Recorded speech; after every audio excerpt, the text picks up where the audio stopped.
هل امواج ريفلكشن اداءه متوسط او ضعيف؟ هل ريحته حلوه؟ هل يستحق الشراء ب 2023؟ العطر يا جماعه فوحانه جيد لكن بهدوء، مو متوحش. العطر للناس الانيقه، العطر فخم، ريحته تجنن، مكوناته كلش حلوه، من ضمنها بالفلفل الوردي، ثباته ممكن تشمه الثاني يوم على الجسم، يعني تسوي شم العطر طالع من جسمك. العطر اداءه جيد جدا، اعطيه تقريبا 9 من 10. وجمالية الراحة 10 من 10، ماكو عطر ينافسه بجمالية الراحة، كلش حلو العطر. تأخرت باقتناء، لكن العطر يمي سعره غالي 320 باوند، طلبته من الخليج بنص السعر، ما انصحك تشتري من اوروبا.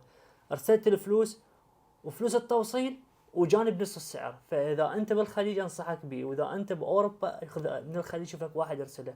العطر اداء جيد جدا مرضي، اعطيه 9 من 10، الثبات والفوحان وجماليته راحه 10/10، اخي ودك الشرب، فعلا كلش حلو العطر وانيق ومريح للانف ومريح للجيوب الانفيه، والناس يشتغلون بمكاتب والناس يحبون الهدوء او العطور الهادئه اللي ما تزعجهم تزعج الاخرين. هذا العطر للناس الانانيه. طيب كيف للناس الانانيه؟ يعني انت تحب تستمتع بينك وبين العطر بس، ما تريد واحد يشم عطرك، فهذا العطر لك دائما. انت الوحيد اللي تشمه، ممكن اللي بصفك ما يشمه، لكن انت تشمه للعطر وانت الوحيد اللي تبقى مستمتع به، فهذا العطر سميته للناس الانانيه.